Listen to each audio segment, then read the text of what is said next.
नमस्कार दोस्तों, स्वागत है आपका अपने YouTube channel smart study by Ramanand sir में। और दोस्तों, ये जो सीरीज़ अपने चला रखी है जिसके अंदर एग्ज़ाम के अंदर जो स्मार्ट चीज़ें पूछी जाती है, बहुत ही इंपॉर्टेंट चीज़ें पूछी जाती है, कम समय के अंदर अपन है वो इनको कैसे तैयार कर सकें, इसके लिए ये जो सीरीज़ है वो हमने चला रखी है। तो ये 2-2 मिनट के वीडियो के माध्यम से आपको एक बहुत ही महत्वपूर्ण जानकारी है वो मैं देने की है वो कोशिश कर रहा हूँ। ठीक है, चलिए आज का जो अपना टॉपिक है वो है रोगों से प्रभावित अंग। आजकल एग्ज़ाम के अंदर है वो रोगों से प्रभावित अंग। पहले तो जो है वो रोग के वायरस से या बैक्टीरिया के बारे में पूछा जाता था, ठीक है, लेकिन आजकल है वो रोगों से प्रभावित अंग के बारे में सबसे ज़्यादा क्वेश्चन पूछे जाते हैं। ठीक है, तो चलिए अपन है वो स्टार्ट करते हैं। और सबसे पहले यदि अपन बात करें तो सबसे पहला रोग है आपके सामने रेबीज।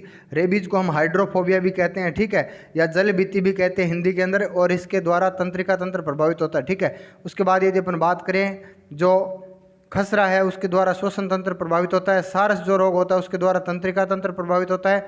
और एड्स रोग के अंदर प्रभावित होता है प्रतिरक्षा तंत्र। ठीक है, और पोलियो जो रोग होता है उसके अंदर तंत्रिका तंत्र प्रभावित होता है। और हर्पिस जो रोग होता है उसके अंदर है वो त्वचा प्रभावित होती है। ठीक है, चलिए आगे यदि अपन बात करें तो अगला जो रोग है वो है ट्रेकोमा। ठीक है, और ट्रेकोमा रोग के अंदर है वो आँख की जो रेटिना होती है वो प्रभावित होती है।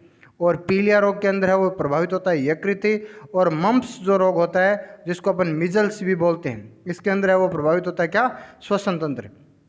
उसके बाद यदि अपन बात करें इन्फ्लुएंजा की, देखिए इन्फ्लुएंजा को अपन है वो जुखाम भी बोलते हैं। ठीक है, इन्फ्लुएंजा जो होता है उसको अपन क्या बोलते हैं, जुखाम भी बोलते हैं। और इसके द्वारा श्वसन तंत्र और प्रतिरक्षा तंत्र दोनों प्रभावित होते हैं। ठीक है, आगे यदि अपन बात करें स्वाइन फ्लू की, तो स्वाइन फ्लू के अंदर प्रभावित होता है प्रतिरक्षा तंत्र।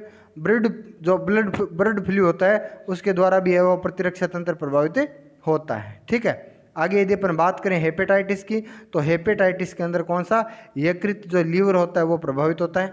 ठीक है, चलिए आगे यदि अपन बात करें डिप्थीरिया की, तो डिप्थीरिया के अंदर है वो श्वसन तंत्र प्रभावित होता है। ठीक है, क्षय रोग को अपन है वो तपेदिक रोग भी बोलते हैं, या इसको टीबी भी है वो सर्वमान्य जो नाम है इसका वो क्या है, टीबी है। और इसके अंदर क्या होता है, फेफड़े है वो सबसे ज़्यादा प्रभावित होते हैं। ठीक है, टिटनस जो रोग होता है उसके अंदर तंत्रिका तंत्र प्रभावित होता है।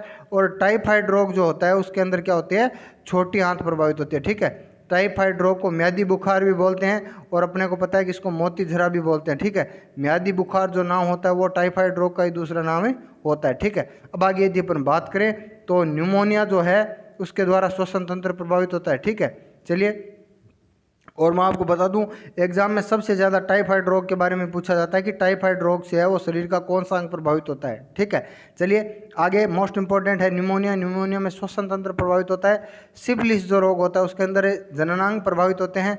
मलेरिया का भी मोस्ट इंपॉर्टेंट क्वेश्चन है जो एग्जाम में पूछा जाता है, और आपको याद रखना है मलेरिया के अंदर यकृत लीवर जो होता है वो प्रभावित होता है। ठीक है, चलिए आगे यदि अपन बात करें तो आपको याद रखना है कुष्ठ रोग भी बहुत इंपॉर्टेंट है। कुष्ठ रोग के अंदर है वो तंत्रिका तंत्र प्रभावित होता है। ठीक है, और गोनोरिया जो रोग होता है उसके अंदर है वो जननांग प्रभावित होते हैं। ठीक है, तो ये जो कुछ मोस्ट इंपॉर्टेंट रोग थे और उनसे प्रभावित होने वाले अंगों के जो नाम थे जो एग्जाम के अंदर सबसे ज़्यादा पूछे जाते हैं। ठीक है दोस्तों, इसी प्रकार के और वीडियो देखने के लिए आप हमारे YouTube channel smart study by Ramanand sir और Telegram channel smart study science port से है वो जुड़ जाइए। ठीक है, चलिए मिलते हैं नेक्स्ट वीडियो के अंदर।